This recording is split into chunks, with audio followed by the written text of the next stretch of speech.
conversation today will not be drippy or boring in the least.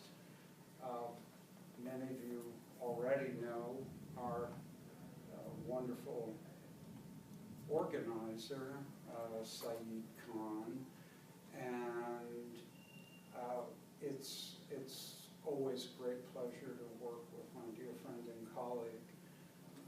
But so much of tonight was made possible by the British Council, and we're honored to have a representative from the Council, Tim Rivera, who will bring brief greetings from the Council and introduce Saeed and Sean. All right. Well, thank you very much indeed. I'm Tim Rivera. I'm a Project and Partnerships Officer at the British Council based in Washington, D.C. For those of you who are not familiar with the organization, we are the UK's International Organization for Cultural Relations and International Education Opportunities. At the British Council, I manage the Our Shared Future project under which this visit is taking place. Our Shared Future is a project which is co-created with the Carnegie Corporation of New York to really have a transatlantic conversation on intercultural relations, particularly those between Muslims and non-Muslims. And so in the course of managing the project, I was really quite keen that we have some form of engagement here in the broader region of Southeast Michigan for obvious reasons, but particularly because it sort of gelled so much with the situation which exists in the UK, particularly in a city like Leeds and Bradford. Sean McLoughlin here is a professor at the University of Leeds, whose research is very much about looking at diaspora populations in the UK, particularly the South Asian population. His research will, I'm sure, sort of come out in greater detail. I was here in October sort of doing a scoping visit for this current visit where I first met Saeed, and I knew from within 30 seconds that he would have to be involved in any such visit. So I'm really delighted to be here, delighted that you are all here, particularly given the conditions outside. So I really appreciate you being here, and I hope you will enjoy what I'm sure will be a delightful and engaging conversation. So with that, I will turn it over to Saeed. All right, thank you, Tim. Thank you all for coming on what hopefully will be a passing storm of an evening tonight. Most of you are painfully familiar, maybe nauseatingly familiar with my talking, and some of you I see are from my class today, so you certainly heard from me today. So what I thought we would do is start off with hearing from Dr. McLoughlin. Some of you are familiar with me bringing in Britain into class, and particularly talking about identity issues. And I know for those of you who are taking my Ottoman history class, you're wondering, well, how can the contemporary possibly be relevant? But some of what we talk about in class deals with social history, deals with issues of identity, deals with issues of belonging. And more than anything else, what we're dealing with is an issue of the history or the study of migration of peoples, and how when they come into new circumstances and into new settings, they have to interact, adapt, oppose, assimilate, sometimes clash, coexist, and go through a process by which neither they nor the host area is ever really the same. This process of transformation occurs in many different manifestations: economic, political, legal, religious, cultural, sometimes linguistic. And we find that in the case of the United States, we as a country are going through this process. And as we go through now what has been updated to be 2043, the year that the United States becomes a majority-minority country, with the demographic shifts occurring, we find that these issues of demographic shift also face other societies. And perhaps there's no country on earth that has the issue of diversity, multiculturalism, presented to it in I was going to use the word pressure cooker, but that's off limits these days since what happened. But in a sense, this very confined area surrounded by water as the United Kingdom. And one of the things that Dr. McLoughlin will perhaps be able to shed better light to is that for some of you, driving 6 hours means going from here to the far reaches of Chicago, and some of you will do that as a road trip over a weekend. In 6 hours, one can drive from London all the way to Glasgow, Scotland, and you can pretty much drive across the entire country of Great Britain. So just to give you an idea of size and scale. And yet in this society, we have a melting pot, or some would say a tossed salad of different groups, different communities, coming together with different experiences, different histories. England being, of course, a colonial power, an empire in its heyday, and the diversity of its various publics coming together and trying to forge some kind of an identity, whether this identity is mixed, whether this identity is distinct. And we find that a lot of the issues are quite different than those faced in the United States, but there are some points of real connectivity. So we thought tonight we would look at issues of the general profile and character of the situation in England, the situation here in the United States, issues of Islamophobia, attitudes toward Muslims, government policies, both active, proactive, and reactive, the role of Islamic organizations, and including Muslim political and civic participation, and looking at how the phenomenon of transnationalism affects societies of Muslims in the United States, as well as in the UK, and at the same time affects the societies in which these groups find themselves. So with that, I'd like to turn it over to Dr. McLoughlin. I have to say, on a personal level, it's a real treat. Someone who is familiar with his work. Dr. McLoughlin has been in my library before he has come to this library. He sits, unbeknownst to him, on several shelves of my personal book collection at home in various manifestations as chapters or as entire edited volumes. So it's a real pleasure to see a lot of what he has to say reach its third dimension tonight, as opposed to just the pages that I usually am familiar with. Thank you very much, Saeed, and thank you to Tim from the British Council. Thank you to the Centre for Citizenship Studies for hosting this evening's event. Thanks for coming. I'm really pleased to be here in Detroit. It's fascinating for me to come to a different context and see the sorts of issues that Saeed has outlined, configured in a different sort of way, in a different locality. And for me, the study of locality is very much a starting point, the study of cities. The British Council's programme, Our Shared Future, is very much concerned with challenging discourses of Islamophobia, generalisations about Islam and Muslims that many of us that study Islam and Muslims close at hand find unsustainable and necessary to challenge. And in the scholarship that I'm involved in, that is an ethnographic approach, a focus on the local, a focus on the city, a focus on its particularity and the particularity of its Muslims, is a sure way of beginning to puncture many of those myths about Islam. Because when we take the local as our scale, we're immediately confronted with diversity. So if I look at the way that Islam and Muslimness is being negotiated back in Pakistan, which is where many of the respondents that I've worked with over the years find their origin, if I look at that context, and then I look at a context of Leeds or Bradford, these two cities in the north of England, I can see many commonalities, I can see many ongoing connections, but I can also see many transformations too.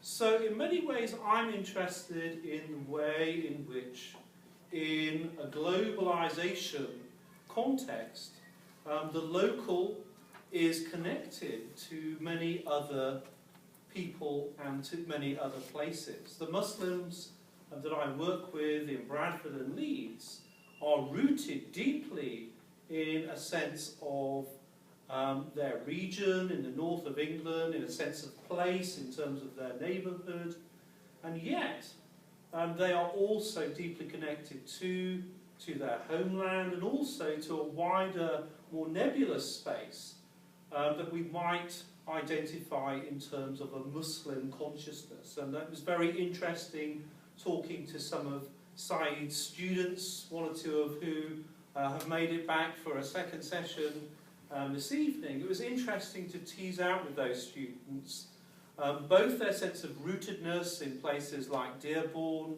but also the way in which tensions and affiliations back home played out here in the US, and indeed began to imagine broader Muslim unities. So in very general terms, it's this sense of locality, it's this sense of connectedness to places and people elsewhere that is a starting point for me. And of course it's this sense of connectedness elsewhere that begins to question, that begins to raise this question of citizenship, very much associated with the idea of the nation state, but in a transnational age, in an age of globalization, we begin to see the flows of people, of capital, of goods, of ideas across the borders of the nation state, challenging this sense of belonging, of identity. And I think one of the key points I want to make is that very far from what is often targeted at diasporas, this sense of a dual loyalty, a questioning of loyalty to the nation state. I think a key point really to policymakers and so on is this sense of the normalcy now, the normal sense of connectedness to one's locality, to one's nation, but also to people and places elsewhere. Two further points, I think. One is that for me there's a real interest in the way in which religion gets configured in relation to national and to ethnic identities, to the homeland and to the sense of belonging to new homelands here in the US, in the UK. And for me, religion is a very mobile and interesting concept. It can both reinforce ethnic identity, it can reinforce national identity, and there's a very strong tradition of that in the US if we go back to studies of the incorporation of migrants of generations past and the work of Herberg, or Protestant Catholics and Jews. How are they incorporated into American society? We have these multiple melting pots. And yet too, particularly when those connections to the homeland begin to break down in generations 2 and 3 and 4 and so on, and perhaps sometimes too, there's a sense of a tense relationship to the nation state. Religion has this possibility of becoming a new focus for identity. So many times when I meet young Muslims, they talk about disaggregating religion and culture. So religion becomes a way of marking a sense of distinctiveness when those connections to homelands begin to break down. But it's a motivator too, I find, for many young people to engage in a new politics of participation in somewhere like the UK, and I'm keen to hear whether this might be something that's a motivator too in terms of political participation here in the US. I mean, I think perhaps that may be a way of beginning to get some issues out there, Saeed, and I'm very happy to talk about some of the particularities of the UK, depending on how you want to tease some of those out. Okay, very good. And like I said, we're going to have this be an organic conversation, and then certainly open it up to questions from you, so I hope that you're starting to percolate on those. On this last point about political participation that you raised, I think Muslim Americans are going through an interesting situation, because on the one hand, their own identity and their own place within the American narrative is being written in real time. And yet at the same time, Muslim Americans are also witness to a particular moment in American history, and this is something that I raised in my introductory remarks, that as America is going through a major demographic shift, it is at times like this when scholars like Cohen talk about moral panics, this notion of how a kind of a fear or an anxiety grows, and a specter of uncertainty and foreboding then leads to a community or a nation, in fact, being susceptible to fear. Take Back the Night. Is that what it I is? think, yes. Wow, they It sure doesn't picked the look- right night. Oh, Yeah. very good.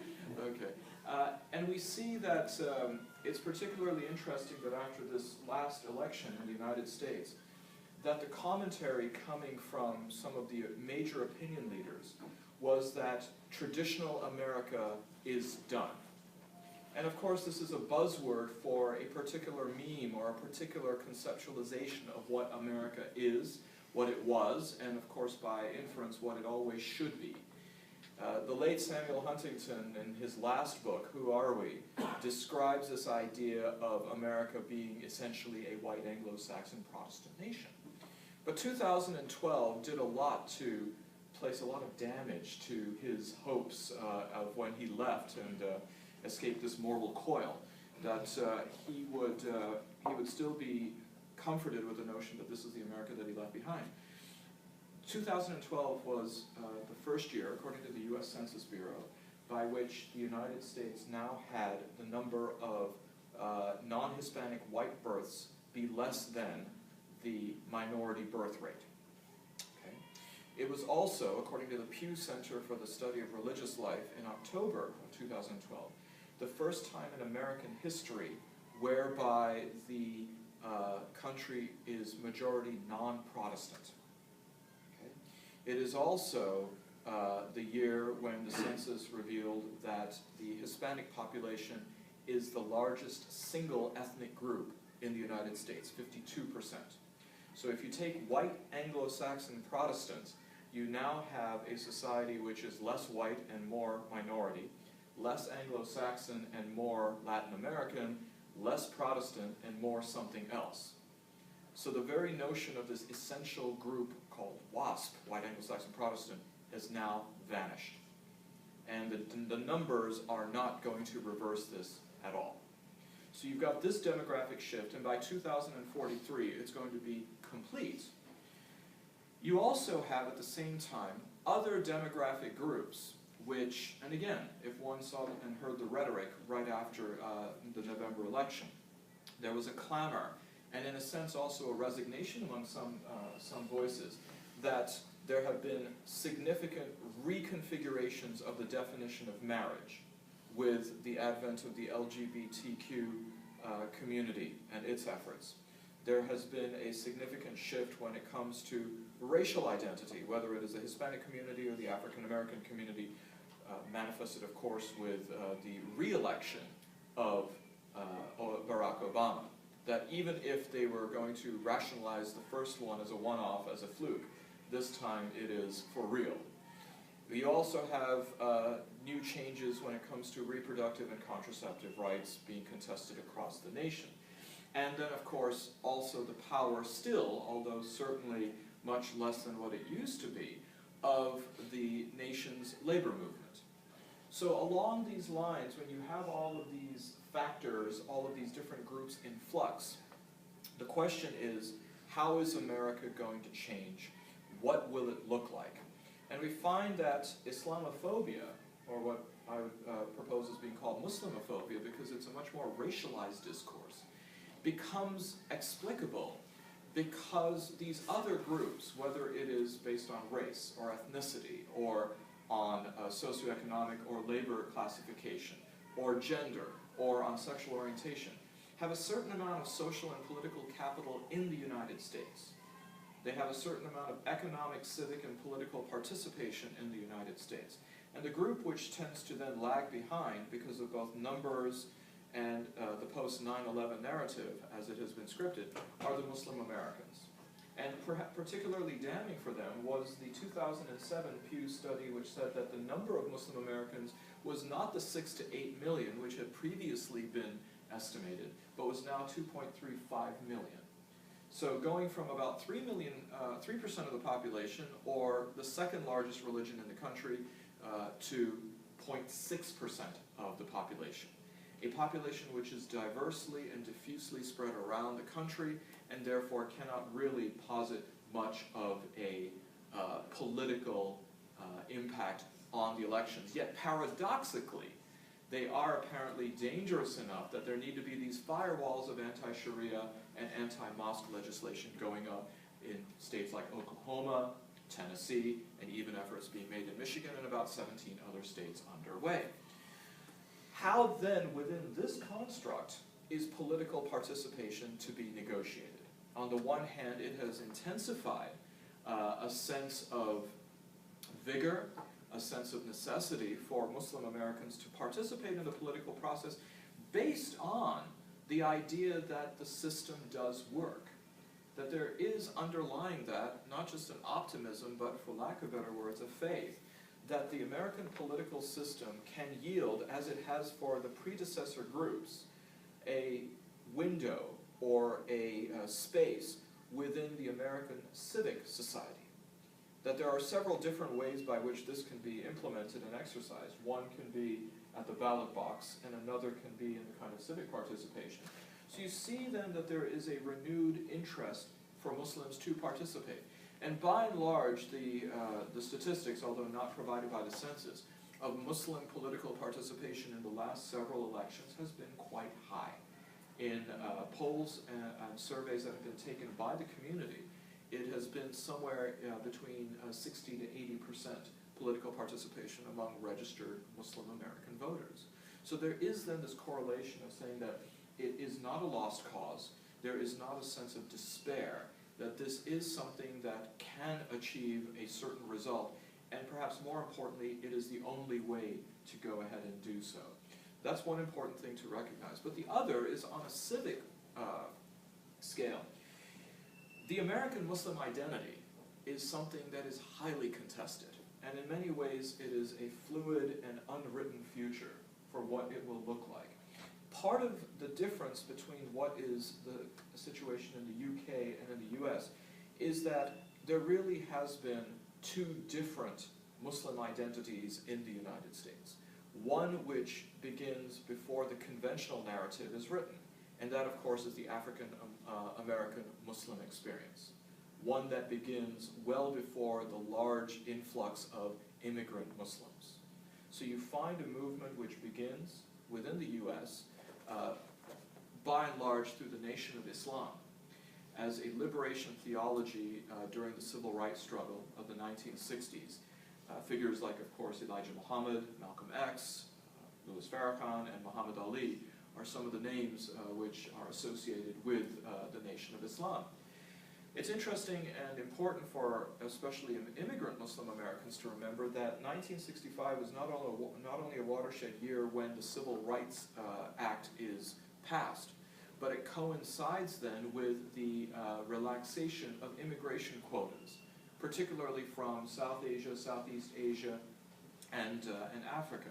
And so this is when your grandparents or your parents start to migrate to the United States because there is, well, not yours, to the United States because there is now a greater window of opportunity. And those who are able to come from a pool of, by and large, professional class because there is highly specialized occupations which are given preference within these visa categories that are opened up. So as they come, they are not coming to a tabula rasa, they're not coming to a blank slate of a country that is devoid of an Islamic narrative. Unfortunately, though, when they do come here, they are either completely oblivious to the existence of this Muslim American narrative that already exists, partly because it is an urban phenomenon. It is a phenomenon that for us in Detroit would be considered, quite literally, a south of 8 Mile phenomenon. Whereas the influx of immigrant Muslims, especially during the 1960s, 1970s, and subsequent, come to the areas north of 8 Mile. And I use that both as a metaphor and as a literal line of demarcation.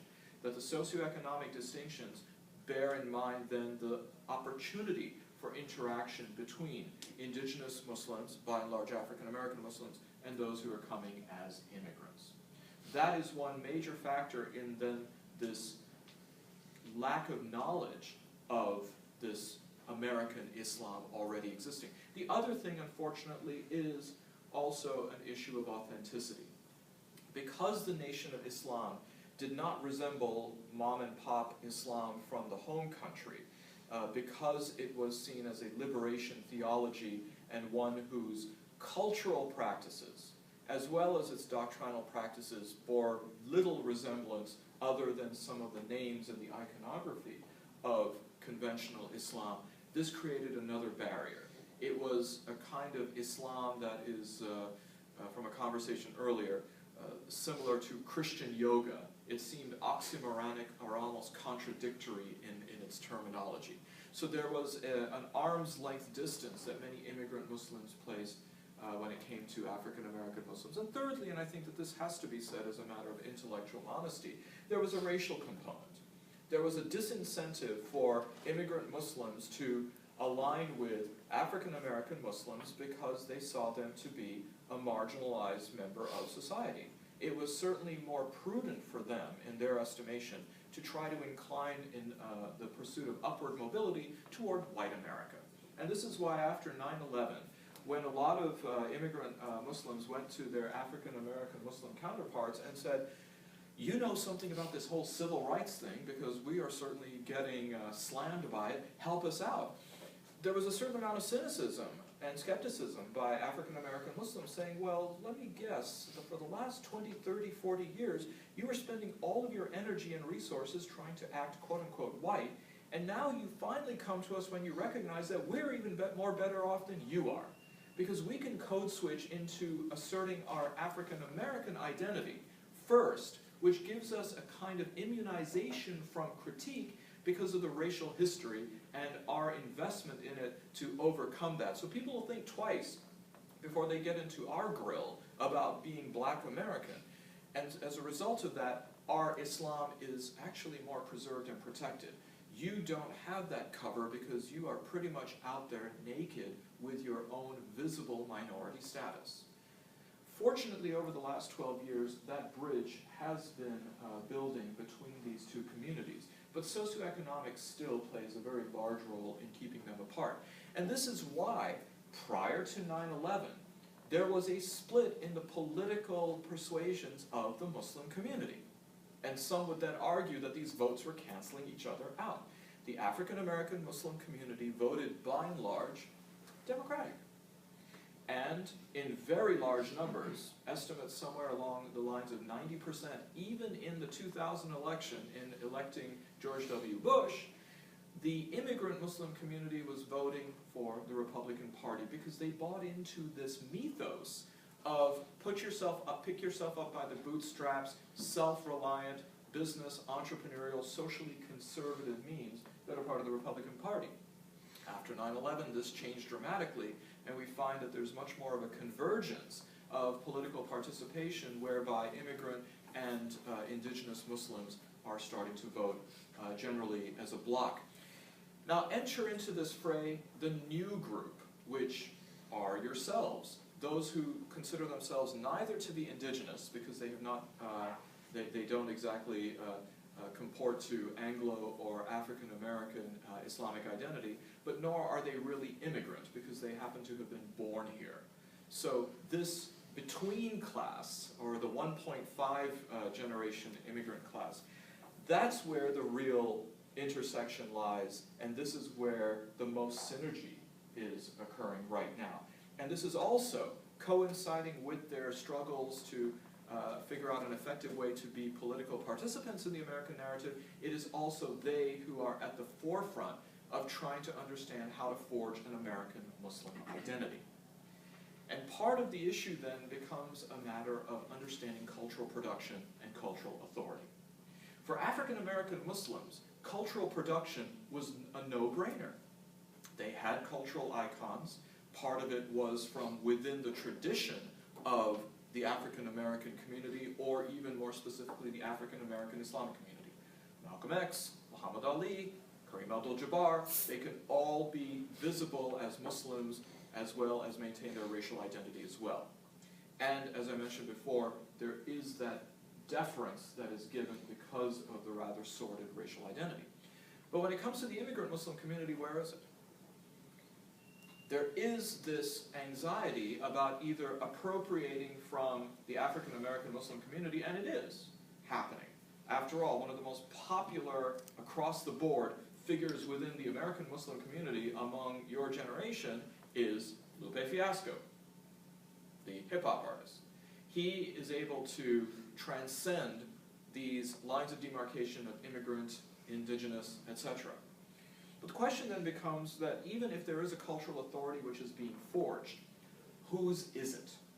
Is it something that Muslim Americans can go ahead and forge together? What will it look like?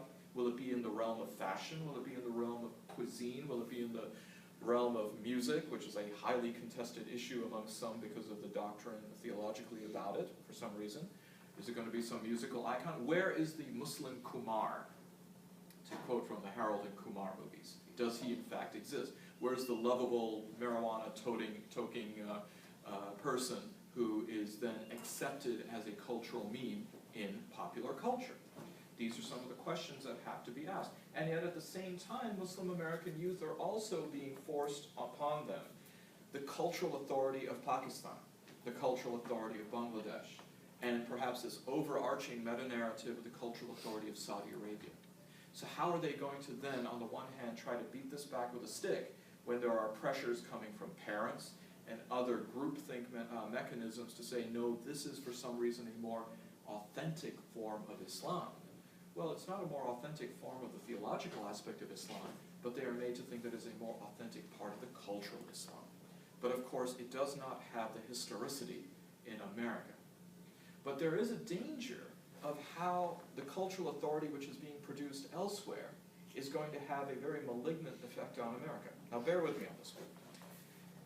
Across from the Grand Mosque in Mecca, Saudi Arabia, there is a mega mall that is open with a 1,400-foot clock tower. Has anyone been to this mega mall? Okay. Paris Hilton opened up a boutique. The Paris Hilton. She opened up a boutique at the Mecca Mall. Now, you go down to your big malls in America, and most Muslim American parents, as they're walking down the mall and they see the Paris Hilton store, will tell their kids, no, you can't go in there. That's sleazy. Kids themselves may be self-regulating and say, yeah, you know what, I can't do that. I know internally there's something wrong with it, almost reflexively. Those same kids go for the pilgrimage to Mecca. And they decide, after they perform their pilgrimage, they're going to go to the mall.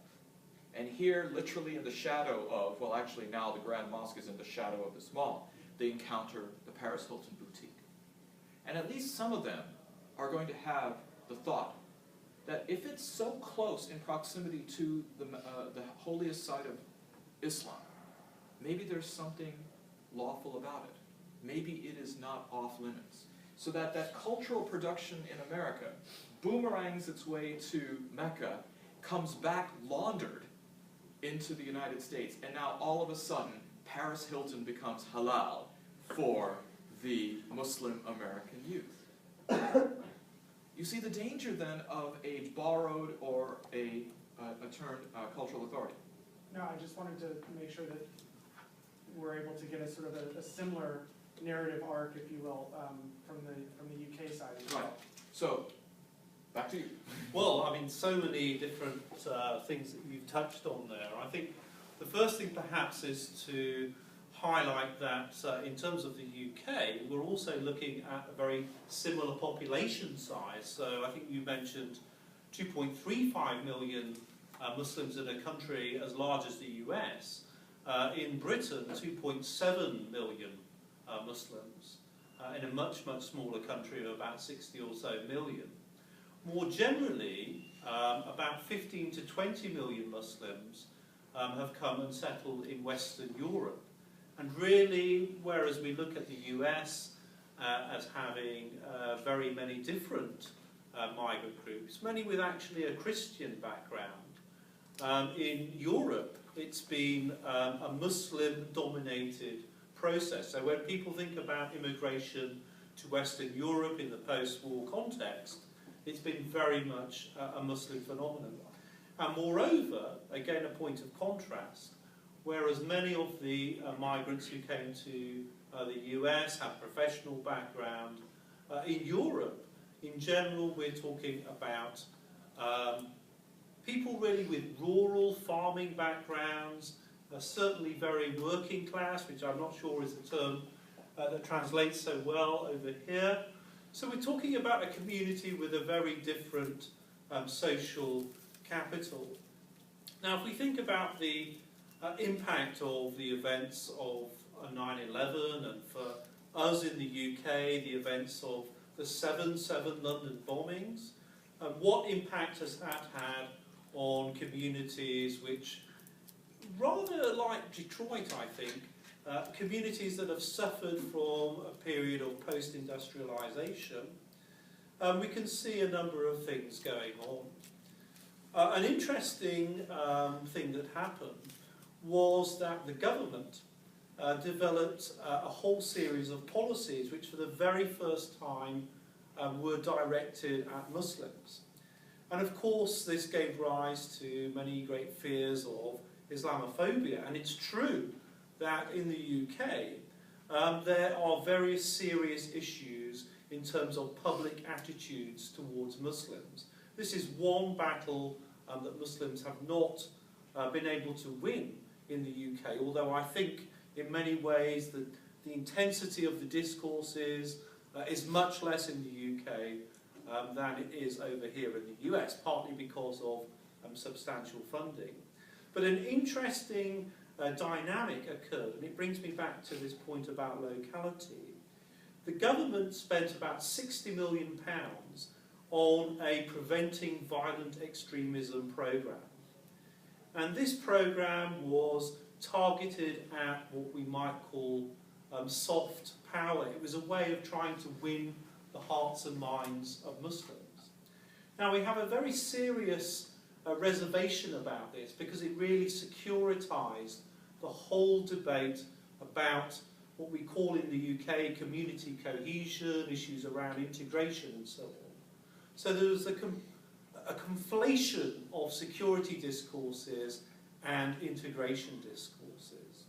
But it's interesting that the UK, although it rolled back rhetorically on issues around multiculturalism, this whole advent of the £60 million Prevent programme actually was rolled out at a local level and gave rise to a new Muslim civil society in the UK, because grants were managed at local level, because they were funded very much to try and win the hearts and minds of Muslims. There was a large sense in which Muslims were partners in trying to build up the capacity of the communities to develop things that they also felt were important for them. And it's a commentary in many ways too on governance. Governance often seen as a top-down, controlling, disciplining, regulating activity. And we lose sight too sometimes of the role of agency, the agency of local governance, which has very often huge investments in locally powerful ethnic communities. If we look at a city like Bradford, which I've studied in the north of England, Muslims there are a very, very strong voting bloc.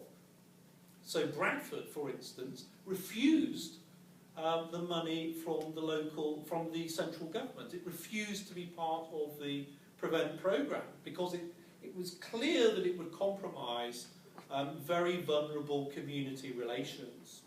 In the end, the government was so keen for them to have the money to do the cohesion work that they said, right, just get on, do whatever you want. So we can see that something that's as powerful as a state-led investment in preventing violent extremism can get renegotiated at the local level depending on local power dynamics. And it was something too that Muslims were very much agents in. Muslims were part of commissioning bodies for awarding the various grants, and this money was very productive in many ways in terms of helping a community that was vulnerable, helping a community that lacked capacity to do a number of things that they wanted to do. So it's interesting that this sort of provides some sort of commentary on local governments, local dynamics, that throws a number of issues back to the way in which the governance of Muslims plays out in the UK.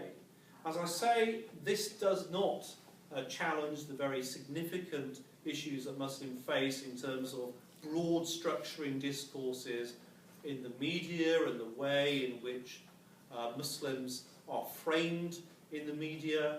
There's a very strong sense in which Muslims are making exceptional claims for recognition.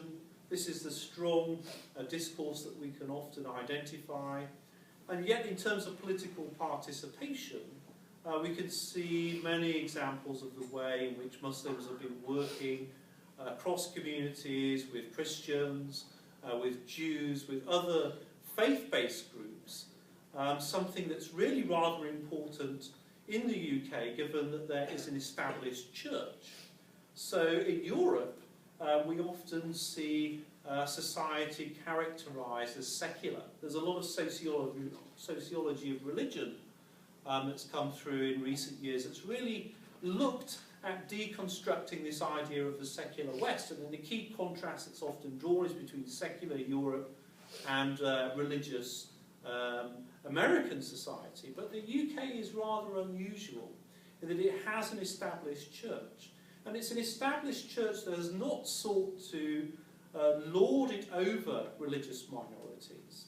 Rather, in some ways, the presence of religious minorities has been deeply invigorating for a fairly liberal church, a church that has taken a role as advocate for communities that sometimes lack capacity, as I've mentioned.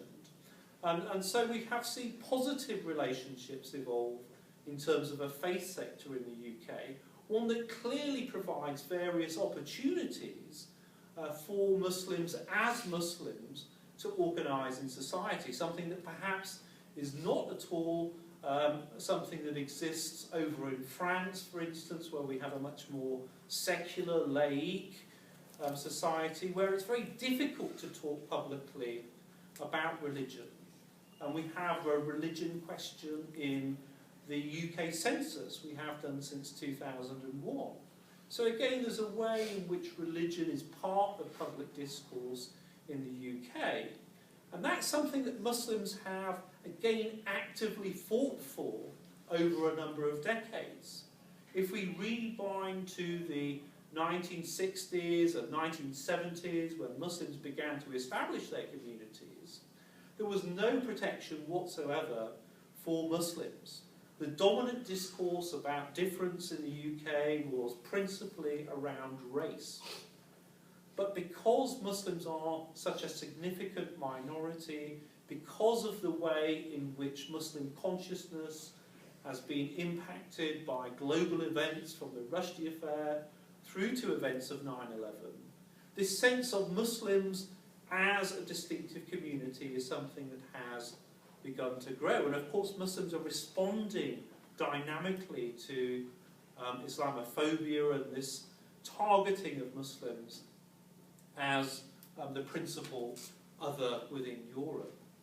So we can see the way in which Muslims have identified issues around around their protection in terms of religious discrimination, pushing these issues forward through the 1990s and finding success eventually in the 2000s. So we can see in the UK a situation where Muslims have been increasingly recognised by the state and wider society, but have been increasingly regulated too in many ways. I don't know whether I can hand back to you at that point. Yeah, that's great. We can go for what, another 20 minutes and then open it up? You want to do that? Okay. I think one of the main differences that we find in the American context is this issue of the private versus public support. In Britain, there's a presumption that the government will help with underwriting projects, will in fact in many ways provide the guidelines for these projects. And as a result of budgetary issues, we find that there is sometimes more money than they had expected, or money being specifically earmarked for certain projects like the Prevent project. But then again, in the year 2010, the budget cuts some areas that are absolutely critical and directly going to impact Muslim communities. For example, the Department of Communities and Local Governments has its budget slashed by 40%? Or was it 51%? I think it was 40. Was it 40? 40% of the budget is just immediately slashed. And so a lot of these projects, and certainly the Muslim community was a direct and a large beneficiary of them, simply vanish. Now one can go ahead and spin a yarn of saying, well, this is a discriminatory thing, this is targeting Muslims, but in a sense, I mean, the pen of slashing budgets is fairly non-discriminatory. I mean, something has to give somewhere if there's just not enough money. And then something else which seems to be on its face for some, again, a discriminatory practice, is really not. The education budget is slashed dramatically in England, and a disproportionate amount of the public that is affected happen to be Muslims. So you find that these reliances on education and on the CLG, the community and local governments, for programs that can help Muslims, that can enable them, that can bolster them, whether it is a sense of belonging or identity, these things getting cut has a disproportionate impact. And for those people who are already teetering in a very difficult area, in a very precarious position, suffer the more. By contrast, in the American context, there isn't really this reliance on the government coming in and providing subsidies for programs. It is very much more a private initiative which is undertaken. And, excuse me, it creates a cultural consciousness among American Muslims to say, right, if we want to do something, if we need to have these spaces created, we need to create them ourselves. And it's a matter of looking within the community for these kinds of initiatives and for the kind of funding that then would be required. At the same time as American Muslims become more adept to the system of grant writing, of understanding where the money might be coming from other private foundations, they similarly then are availing themselves of this as other groups have before. So the notion then of whether it is on a local level or on a federal level, the sense of reliance or dependency, or in some cases one might argue over-dependency, doesn't really exist. At the same time, this country is just so big that it's sometimes difficult to identify how these things are happening on an aggregate level. It is usually, almost by definition, something on a local level that we find. And of course, in the Metro Detroit area, we are quite privy to some very successful projects, some which may not necessarily be branded entirely Islamic in nature or Muslim, but clearly a very large proportion of those who benefit from it happen to be Muslim. And of course, access is one of the sterling examples of how this is done, which is and I always forget the acronym because you've got your other acronym in my head, Tim, thank you very much. But the American Arab Community Center of Economic and Social Services, Yeah. something like that. And so these kinds of initiatives, or if you will, private entrepreneurship, is coming about. But I want to get back to this issue of the transatlantic context. I think that there's something really important to change the way of thinking, to not just be between the quote-unquote diaspora community or the immigrant community and how it relates to the quote-unquote home country. This is by and large becoming an unhelpful dynamic to focus on entirely or even primarily. That there are a lot of evolutionary tracks that should be studied between the Muslim experience in Europe, the Muslim experience in the UK, and notice I do consider these to be different because, as you said, they are different, not lumping everything east of the Atlantic to be just one big group, and that in the United States. How are these communities growing? What similarities do they have? What differences do they have? Dr. McLoughlin has said that there are some clear similarities, and then there are some glaring differences. I mean, the United States does not have a colonial legacy with the Muslim world, contrary to people calling it a colonial or a neo-colonial relationship now. Distance has a lot to do with this. From the UK, for these countries to be connected with their home countries, so to speak, especially Pakistan, you've got London Heathrow, London Gatwick, Manchester, Glasgow, Birmingham, and during the summertime, Leeds Bradford Airport. So you have about 5 or 6 airports in a rather small country by which people can go daily to Pakistan. And the flight is somewhere between 7 to 8 hours, which is less than the time it takes me to get to London, by and large. From the United States, if one were wanting to travel to Pakistan, for example, you have to think twice or thrice before you even want to make the journey because it's at least twice as long. It's going to require more connections. If those do not, of you who do not live in major cities have to go to a secondary city, it requires another connection once you get to Pakistan. So that has a big impact on thinking of your relationship with that country. Satellite ethnic television. Now I know Al Jazeera is very popular here, but the level of immersion of the community, especially the Pakistani community, and I would even add the Arab community, to these channels and the kind of confinement that it creates is quite different. So locality, one might be sitting in Bradford, but if one is, for all intents and purposes, sitting in Lahore, Pakistan, because of the immersion of satellite ethnic television, this creates quite a big difference in how one perceives their place of belonging. Now, I mean, I've been to Bradford as well, and some of the youth that I interviewed, they said, we just don't feel comfortable being at home anymore because the television is always talking about Pakistan. It doesn't tell me anything about the life that I know around me. There's zero contextuality. So they'd rather hang out in the city center until all hours of the day and night than go home. So safe spaces like the home are becoming increasingly unavailable to many of these youth. That is fortunately not a problem in the United States in any great measure. And part of it, of course, is because America is just so big that there's more breathing space by which they can really move around.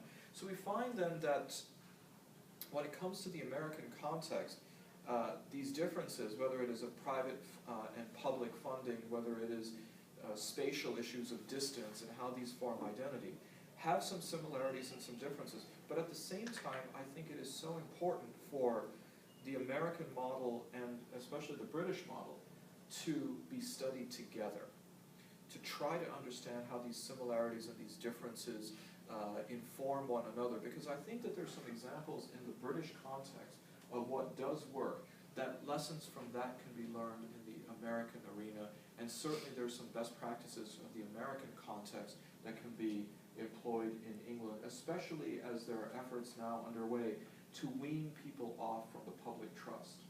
And so people now are ripe in England for understanding, okay, you've cut the umbilicus from the state from us, how do we then fill in the void? And so this idea of small private entrepreneurship is growing in the UK. where you have private benefactors, private foundations, private entrepreneurs who are funding projects as opposed to funding businesses. Yes, I mean, I think that I would qualify that, and I think that one of the, you're absolutely right to say, of course, that when there was a shift in government from the Labour, which is a sort of left-leaning, centrist sort of government, to a more conservative and right-wing government, in the context of the global economic downturn, but also ideologically, there was a withdrawing of this large support for Muslim organisations, and that has forced Muslims to look to other sources. I think the problem is that Muslim communities in the UK are still developing in terms of capacity, and a sense in which this moment of withdrawal really came at a terribly bad time. There's a sense in which the 5 years or so since 7/7 did see a fluorescence of Muslim civil society. There was a sense of participation, a sense of penetration of young, able, second generation, third generation, smart people into the system. And as this system has shrunk, as the state has become smaller, there are many, many questions about where these people are now going to pursue their concerns. To bring us back to the question of transnationalism, one significant contrast that became very clear to me this afternoon was that whereas the city of Bradford is deeply and intimately connected still to the homeland, it may interest you to know that about 70% of marriages that are contracted back home still. So there's a strong tradition of intermarrying between kin, but also marrying across continents is seen as a way of maintaining migration in an age when the state is seeking to constrain that. So Bradford is deeply connected to Pakistan and its villages through marriage. It's also deeply connected historically through its parochial kinship-based politics. And a really fascinating case of the acculturation of British and Pakistani cultures is the way that kinship-based activists in Bradford managed to penetrate the local Labour Party. So the local Labour Party, with a strong and interesting history of its own, became a sort of vehicle for clan politics. What we don't see in Bradford are conflicts back home being played out in the streets of the city. Kashmir, which is the home of so many of the Muslims in Bradford, is a contested state between Pakistan and India. And yet those politics have not really played out strongly amongst the population. But this clan politics has historically been very, very significant in the city. But recently, just very recently in 2010, we saw a upswelling of opposition to that from the young generation. So you talk about the sense in which young people in Bradford really resent this sense of connectedness back home, and they don't feel that sense of connectedness. And what they did was they protested the way in which clan politics had assimilated mainstream politics in Bradford by voting for a far-left candidate, George Galloway, who was part of a Respect Party. The Respect Party emerged out of a Stop the War coalition, which protested the 2003 invasion of Iraq. And so a sense in which an alternative consciousness, which protested against the way in which Britain had exercised its foreign policy, but also something that was deeply local in the way in which these parochial clan politicians had dominated the political scene in Bradford, really gives some sense of social change in the city, the sense in which there's perhaps a generational turn in the offing. So we can see social change, but it's happening really rather slowly. And this is really significant if we think about the journey that many of the migrants have made over the last 50 years or so.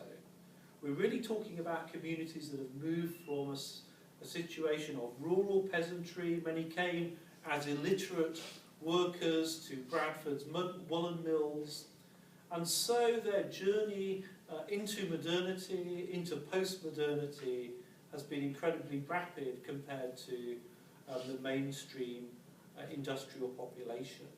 So things are working out. Things are beginning to change, but it's a slow, slow process. Yeah, I mean, I think that what is lost sometimes, because we just take it for granted these days, is that what is the effect of urbanization?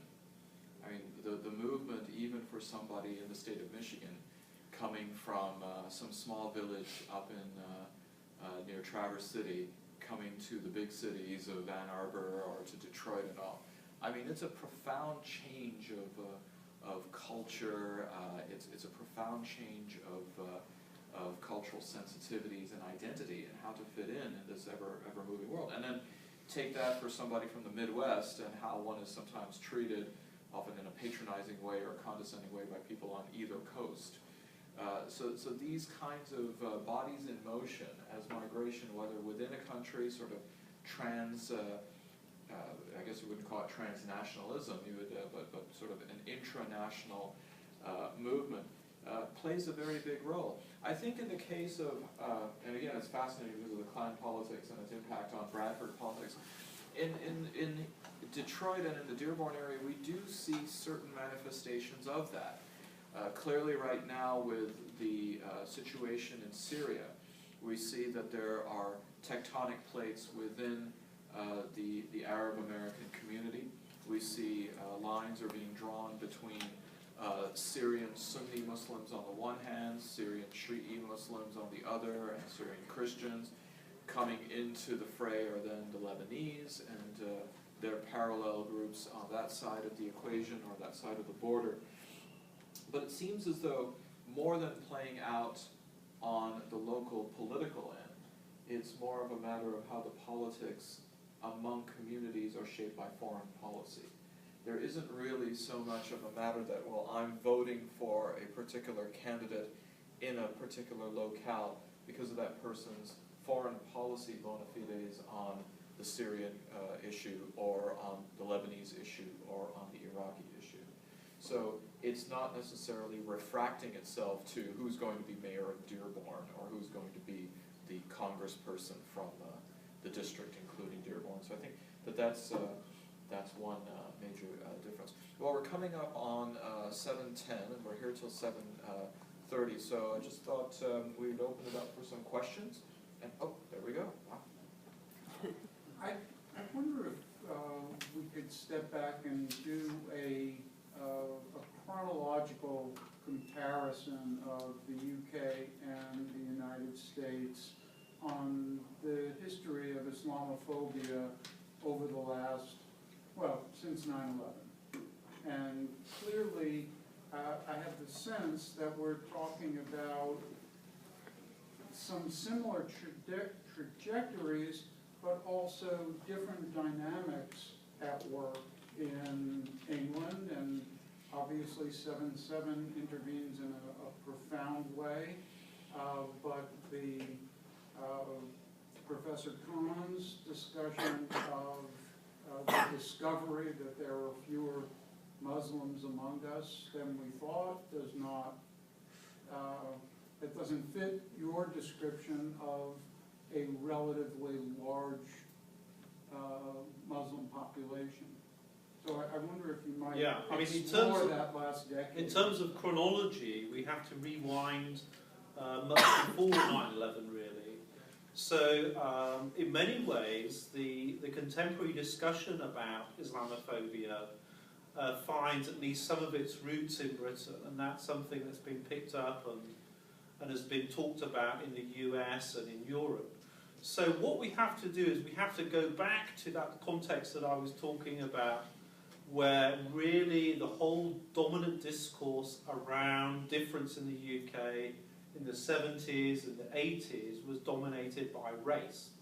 And what we find at that point are a number of Muslim activists, very grassroots, very local level, who were not finding that the local state was able to hear about their concerns about accommodation around religious issues. Now, this bubbles to the surface during the Salman Rushdie affair in 1988-89.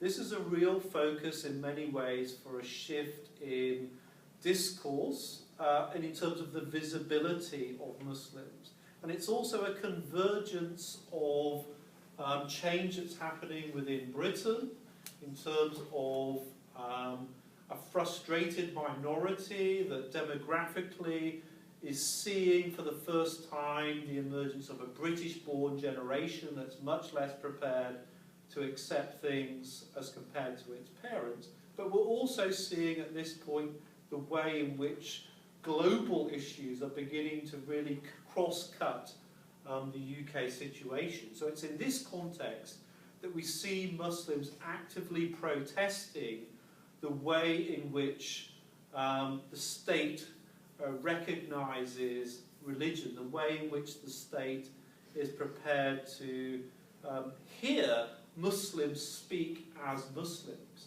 So the Islamophobia discourse comes out sometime after the Rushdie affair in a report by a trust, a race relations trust, which had previously worked on anti-Semitism, and it talks about the way in which in British society we can see clearly Muslims self-identifying as Muslims and yet having no recourse to protection in the law, in terms of policy, as Muslims. So there was a kind of misrecognition going on there. Now all of that gets intensified, of course, in a post 9/11 context, but it's really after 7/7 that that's taken up with great vigour.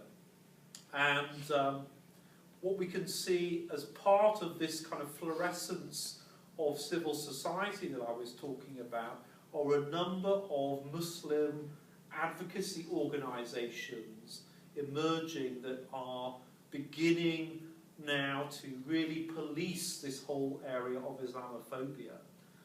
There's a fairly I mean, I think there are a lot of British entrepreneurs that have used the Prevent agenda to do what they want. There's a Faith Matters organisation that is run by a Muslim, and they've just set up a programme which has full state support called Tell Mama, and it's a way of reporting anti-Muslim Islamophobic incidents in the UK. So this is becoming much more formalised than it had been hitherto. That was the Runnymede Trust, right? The Runnymede Trust, yeah. I think that, and thank you for the question, Dr. Truman, I think that the idea of a chronology is helpful. The public face of Islam since the 1960s was one that was both, for many Americans, a matter of ambivalence, and it was also located as an indigenous face. For most Americans, if they were to perceive of Islam or of Muslims, the face of Malcolm X would be there, and then Muhammad Ali, and again, maybe Kareem Abdul-Jabbar. Again, 3 African Americans, so there wasn't a kind of foreignness that was involved. This all changes in 1979 with the Iranian Revolution. The public face, and imagine a Michael Jackson video where the face is more morphs into Khomeini. And Ayatollah Khomeini now represents Islam, and it is gruff, it is foreboding, it is threatening, and it is religious.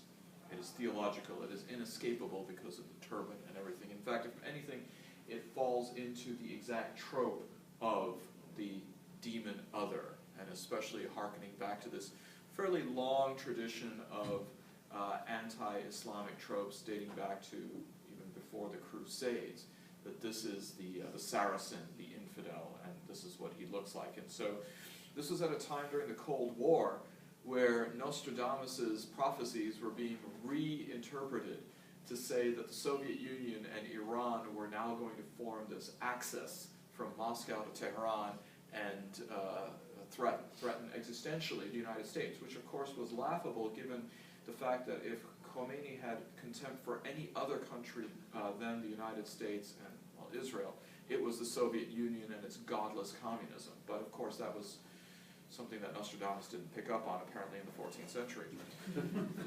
As you move forward, again, you have then in 1990, 1991, the Gulf War, which isn't necessarily seen as an Islamic war or an Islamic conflict.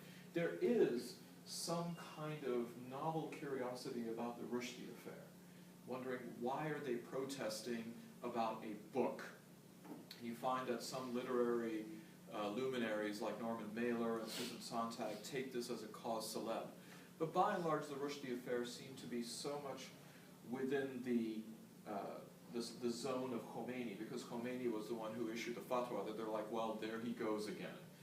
This is just something else that Khomeini would do, and it was more of a demonization of Iran than it was something that was spread to the entire Muslim world. It was a bit more localized.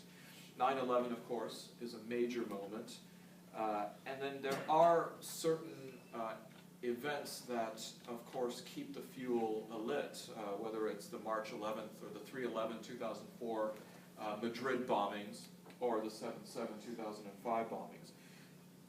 Nonetheless, it seems as though if one takes a look at the public polling about attitudes toward Islam, they're still relatively okay right after 9/11, and then there's a slow bleed as the war progresses and as people's contact with the imagery of war seems to be intensifying.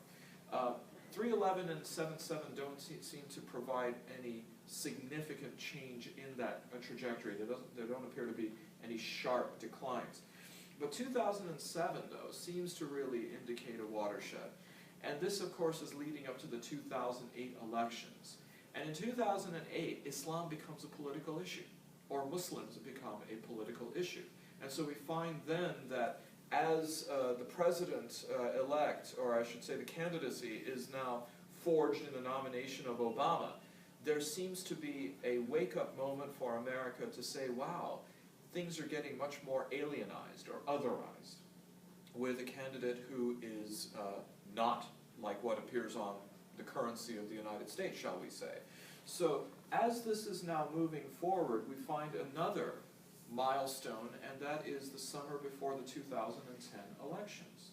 For those of you who don't remember, this was the summer of the Park 51 controversy, the so-called Ground Zero Mosque, and also concomitant with that, the Quran burning fetishes of Terry Jones, a preacher from Florida. So all of a sudden, as we're moving to, and remember, 2010 is not the 10th anniversary of 9/11. I know that many people are really wedded to this base 10 model of the world, that everything has to happen in tens, but this is happening in nines. But yet there is this fervor, and the only thing that can explain why it's happening in an off 10 year is that the elections are coming up, the midterm elections. And so you find that this new moment toward anti-Sharia legislation becomes very convenient. It is a cheap and easy victory because there isn't this wellspring of opposition, either from the Muslim community or from other political sectors to push back upon that. 2012, though, changes things dramatically. You find that the Muslim issue is rather subdued because of either the economy or this singular focus on trying to defeat the incumbent president.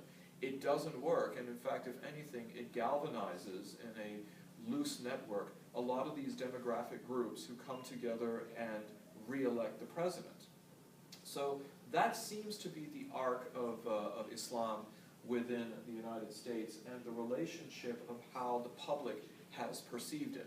Now, of course, it's an open question after what has happened in Boston to see how this is occurring. But what we do find, though, is that there is, to use the word trending, some new vigor when it comes to certain opinion makers who are countering the narrative of presumption that this must be a Muslim actor. You find that people like Glenn Greenwald or Salon.com with David Sirota are actually writing articles saying, for example, Sirota wrote an article saying, please let it be a white American, to then expose the double standard that America has. So in a sense what you have is a bunch of social commentators who are not necessarily completely empathetic toward Muslims. I mean, I'm not going to question their motives at all or challenge them on this, but certainly they're holding up a mirror to American society and say, is this as good as you can do?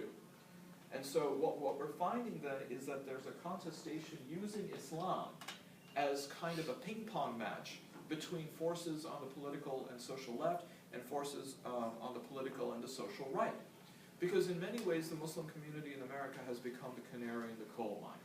That what happens to this community, whether it's on issues of security and surveillance, on issues of civil rights, on the issues of visibility and space and relevance, are then going to be coming soon to a theater near you among these other groups.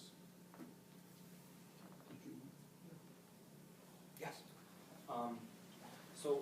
You discussed how the government in Britain, they're spending money internally.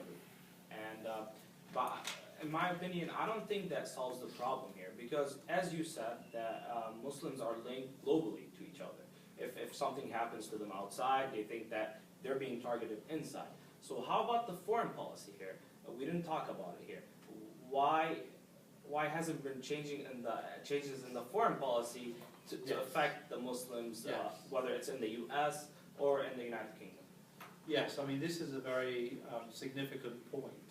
Muslims do not feel that they've been able to affect these grievance-related issues.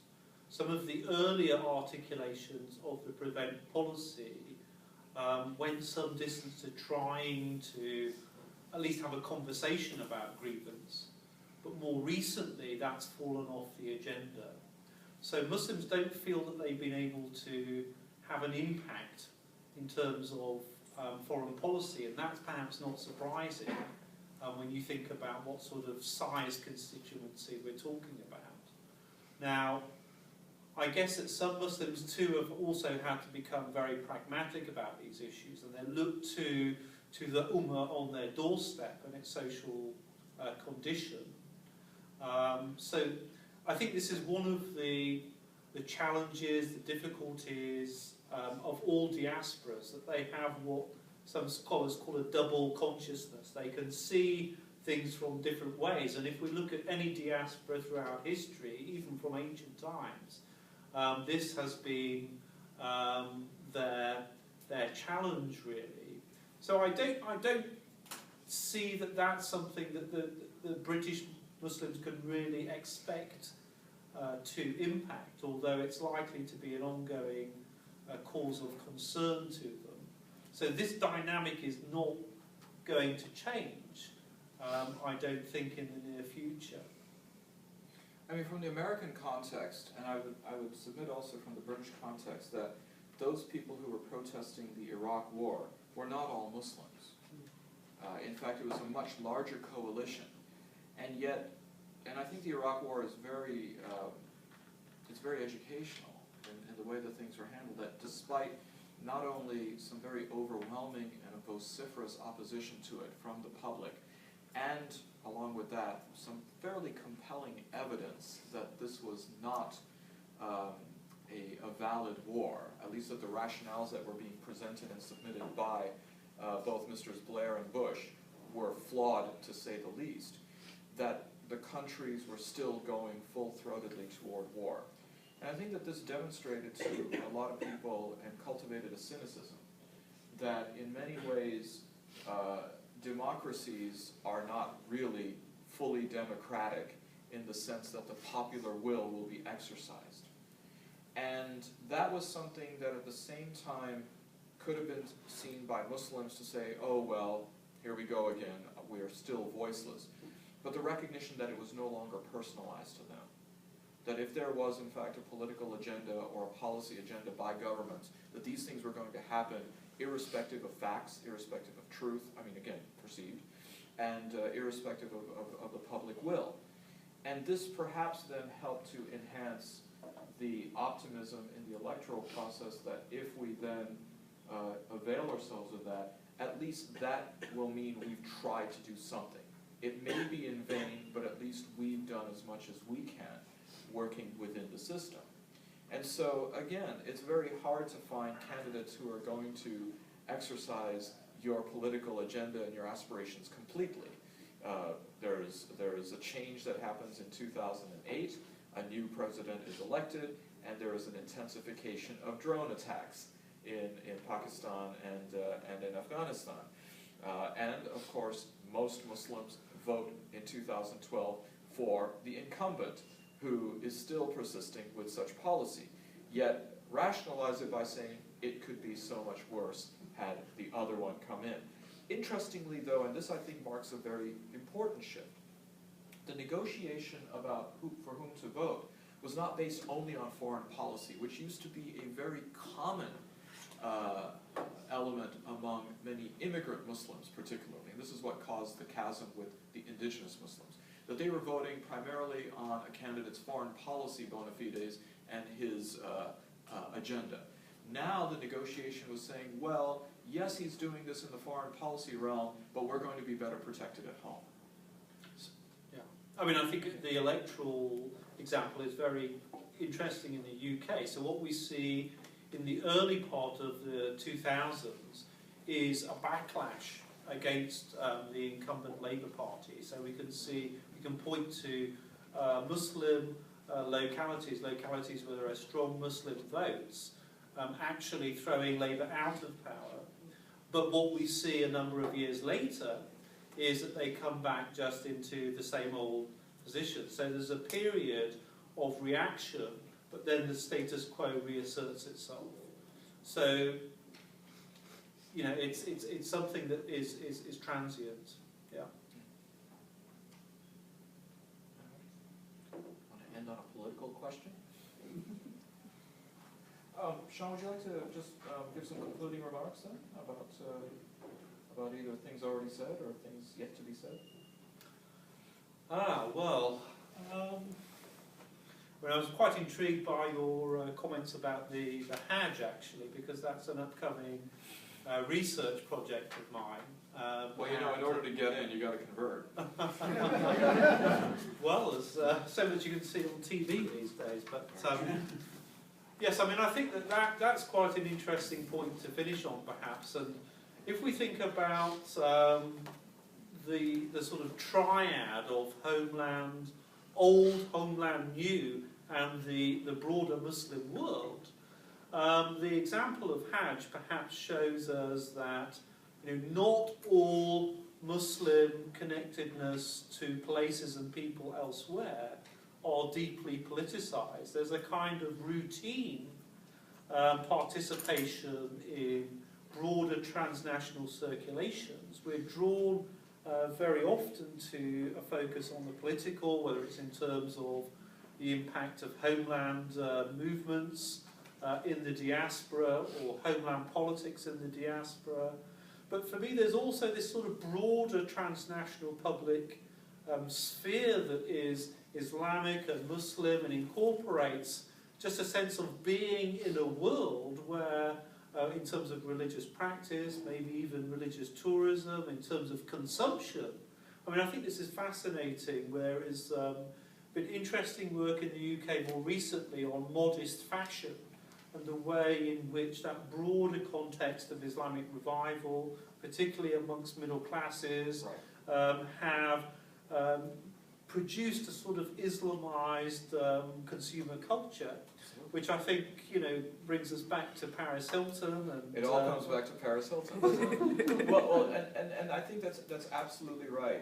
I was having a conversation with somebody yesterday, as a matter of fact, that there is, in Chicago, a hijab design conference underway. So a group of Muslim women, do you know about this? Yeah, I heard about it. Okay. Getting together to design fashionable, cool, and yet still attractive headscarf, and yet maintain their Islamic sensibilities and their modesty. And it's interesting what the impetus is for some of these designers. A scholar colleague of mine asked them, what and why are you doing this? And she says, we are fed up with Muslim men ignoring us in favor of white and Latina women. This is why they're trying to design. They're saying, look at us. What's wrong with us? We can be attractive to you. And this colleague of mine said, well, that's a great idea, because it is all about biological impulses. I mean, we are human before we are whatever other category of identity we ascribe to ourselves. But she says, okay, let's say, for example, that you have the right headscarf, that this just turns heads and becomes a magnet. Muslim guy comes up to you and says, hi. Now what? And the girl said, I don't know. I never thought about that. And this, I think, really then captures what we're dealing with when it comes to identity. Identity and the navigation of a public sphere is several doors. And whether you look at trying to find a combination to open up the first door, realize that there's many behind that. And for them, you may be able to design the perfect hijab to then at least have the guy look at you and say hi. What do you do and what do you bring to the table after that? Because the white and Latina girl, and this is what my colleague told him, she says, they've already got the script. They know what to say, they know how to act, they know how to reel them in. What do you know about that? What is your cultural lexicon? What is your ability to then open up those other doors? That then becomes the challenge, especially when you're talking about transnationalism, when you're talking about all of these other forces. But at the same time, and at least to end on an optimistic note, the first door has been opened, or at least the way that people are starting to think about this relationship has already been known, instead of still being in denial or in the cloud of its existence. So. And I would just add that actually this is all negotiated, although it's transnationally collected. Yeah. The style of modest fashion is going to be negotiated locally. It's participating in a global circulation. It's impacted by that, and yet it's going to be a bit vernacular negotiation. So the style of performing, of dressing, as an American Muslim or a British Muslim, it's going to have that sense of connectedness, but it's also going to be distinctiveness and distinctively and locally negotiated. And that's going to be a challenge. I mean, it's going to go from the global to the local to the global to the local. I mean, that's just part of a dialectic, which at the same time that it is kind of frightening to wonder where is it going to be at any given point, I think still provides guarded optimism that it's a dynamic process. So, with that, thank you so much. Thank you. Thank you. All right. Please. Thank you for coming. Among my students who are here, there's a sign-up sheet going around. Please sign it if you want your credit.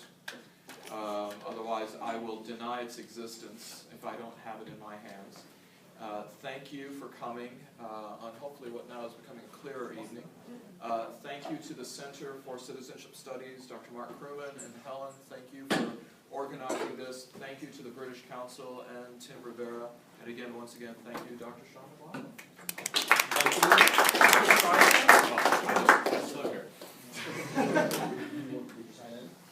Thank you, Saeed.